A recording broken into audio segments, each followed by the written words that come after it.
Revenez à l'Église. Ne laissons pas le démon nous isoler dans nos appartements. Dites-le autour de vous. Dites-le au moins à tous ceux qui croient en Jésus, au moins à eux. Au moins que tous ceux qui croient en Jésus reviennent dans les églises. Non pas pour que le curé soit content, on s'en fiche que le curé soit content. On vient pas, si vous venez à l'église pour les curés, eh bien revenez pas à l'église. On vient à l'église pour Jésus et pour nos frères et sœurs. On vient à l'église pour se rassembler. On vient à l'église pour combattre ensemble.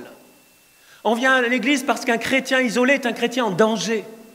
On vient à l'église parce qu'on a besoin de lui, que sans lui on ne peut rien faire. Ah oui, mon père, mais moi je préfère prier toute seule à la maison. Heureusement que tu pries tout seul à la maison. Il ne manquerait plus que ça. Mais Jésus n'est pas venu sur la terre en disant « Les amis, je viens chacun chez soi et Dieu pour tous ».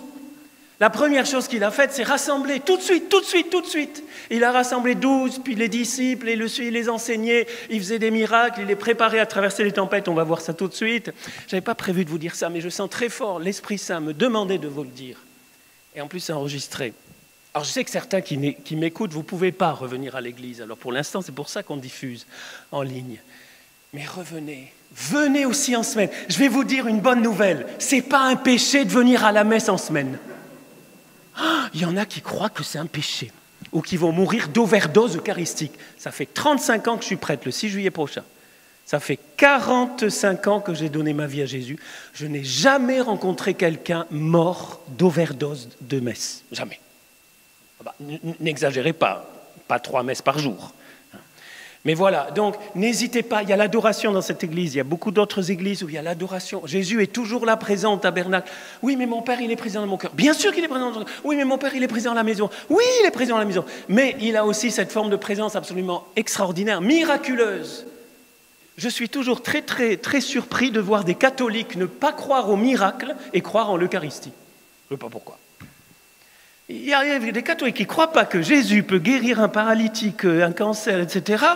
Et puis qui croient qu'il transforme du pain dans le corps de Dieu. Mais si Dieu est capable de transformer de la farine et de l'eau insipide, sans sel, sans rien, sans goût, la chair de son Fils, il est capable de ressusciter les morts. Amen ou pas amen?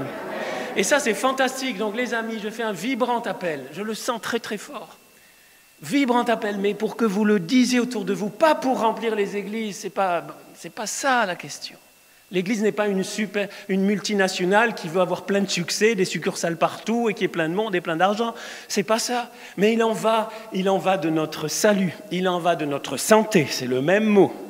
Il en va de notre joie et il en va, comme on va le voir, de la joie de beaucoup autour de nous.